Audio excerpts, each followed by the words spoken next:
안녕하세요. 정면 목사입니다. 10월 16일 말씀 묵상 함께 하겠습니다. 열왕기하 25장 8절에서 마지막 30절 말씀까지입니다. 열왕기하가 끝이 납니다. 이집트에서 시작되어진 이스라엘의 구원의 역사가 이렇게 막을 내립니다.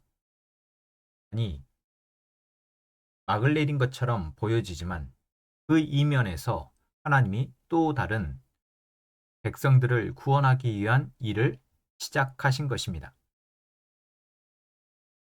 우리는 눈에 보여지고 내가 직접적으로 경험하고 있는 일에 대해서 제대로 평가하는 것이 참 어렵습니다. 당장 내가 아프면 안 좋은 일이고 내가 힘들면 그것은 불의한 일인 것입니다.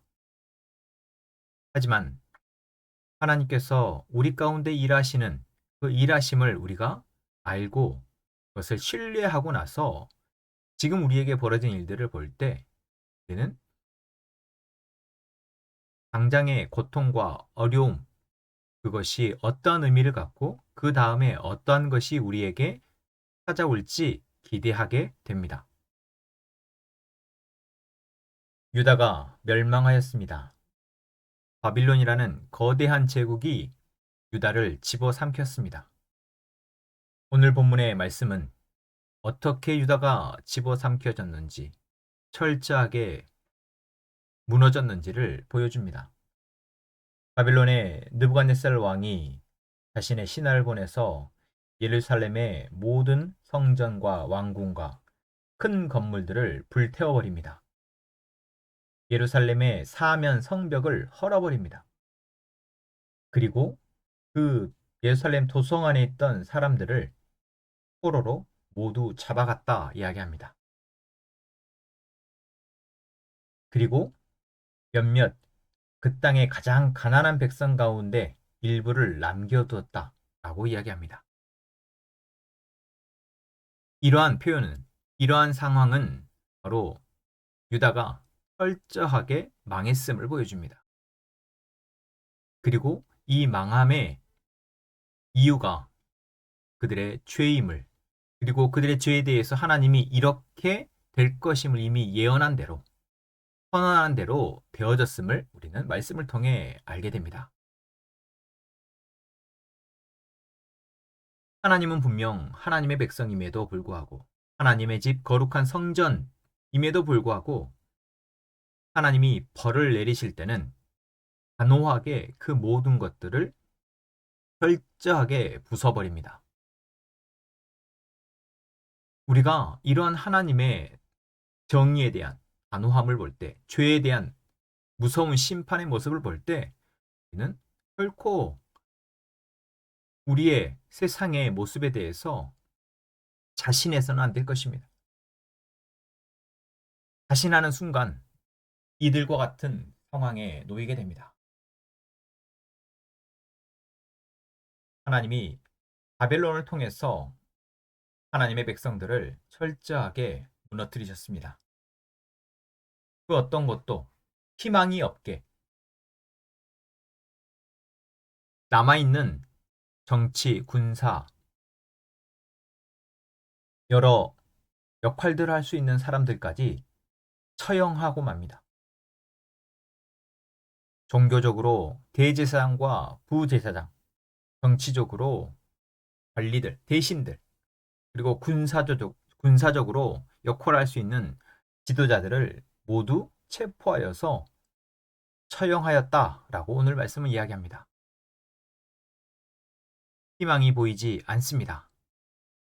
사람의 눈으로는 결코 이제 끝났다라고 밖에 말할 수 없습니다. 하지만 하나님께서 어떻게 일하시는지 우리는 이 성경 속에서 볼 수 있습니다. 먼저 바빌로니아의 느부갓네살 왕은 유다 땅에 남겨놓은 사람들을 위해서 총독을 임명합니다. 그리고 그 총독은 바벨론 사람이 아니라 유다 사람 아이감의 아들 그달리아입니다. 아이감, 누구냐? 바로 예레미야 선지자를 도왔던 사람입니다. 예레미야가 어떠한 말씀을 하나님의 말씀을 전했습니까? 유다는 그 죄 때문에 바벨론의 포로로 끌려가야 한다라는 말씀. 그 예언을 전하였고 그로 인해서 많은 고난을 당하고 목숨의 위협을 당했던 사람입니다. 그런데 이 사반의 손자 아이감의 아들인 그달리아는 자기의 아버지가 그 예레미야를 보호하고 그 예레미야의 뜻을 따랐다라는 것을 보고 경험했던 사람으로서 유다에 남겨진 사람들을 다스리는 총독으로 세워진 것입니다. 모든 것이 끝난 것 같지만 하나님의 뜻을 알고 그 뜻에 순종하는 사람을 하나님은 유다에 남겨진 자들에 위한 총독으로 세우십니다. 세상의 방법은, 사람의 방법은 끝이 난 것 같지만 하나님은 계속 일하고 있음을 우리는 보게 되죠. 그러나 이 그달리아 총독마저도 그달리아 총독을 중심으로 유다에 남겨진 자들을 보호하려 했던 그 하나님의 계획이 인간의 어리석고 편협한 생각으로 인해서 결국 또 끝이 납니다. 이 그달리아 총독을 왕족 출신인 이스마엘이 죽여버립니다.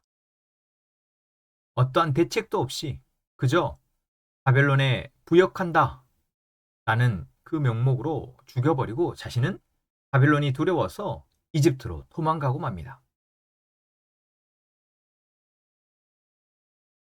하나님께서 일하시지만 그 하나님의 일하심을 가로막는 사람들, 자기의 어리석음을 모르고 자신의 뜻이 옳다 여기는 사람들에 의해서 하나님의 일하심은 방해받습니다.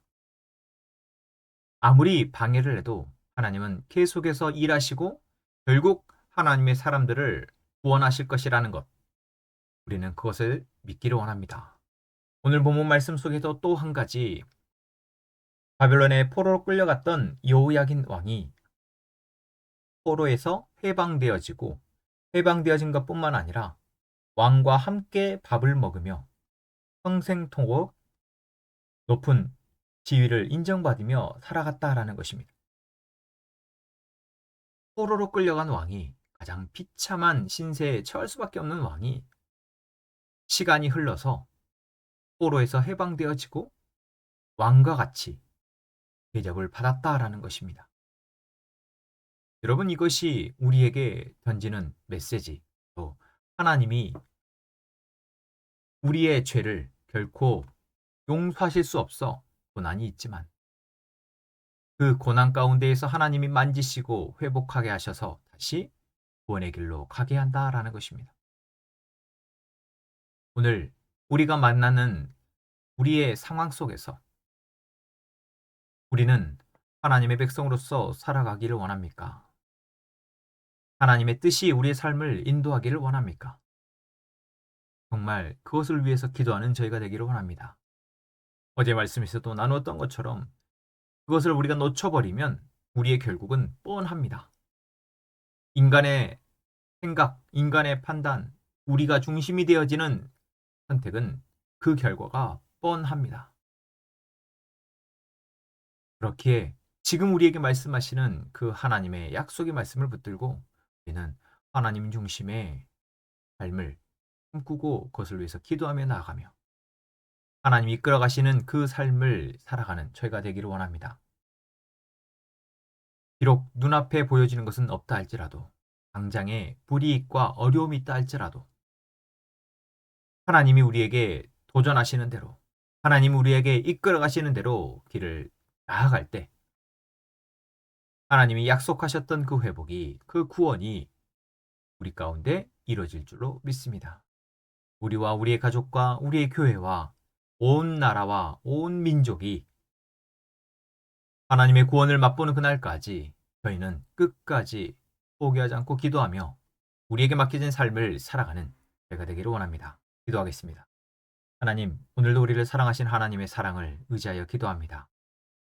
세상의 사람들과 우리가 함께 살아가다 보니 우리의 눈도, 우리의 귀도, 우리의 몸도, 마음도 하나님의 뜻을 놓칠 때가 참 많습니다.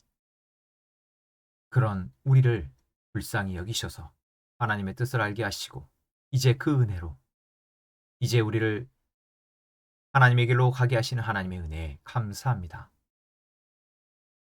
우리가 보여지고 들려지고 느껴지는 것에 지배당하지 않게 하시고 오직 하나님의 약속의 말씀을 붙잡고 하나님 인도하시는 길을 믿음으로 순종하는 자 되게 하여 주옵소서.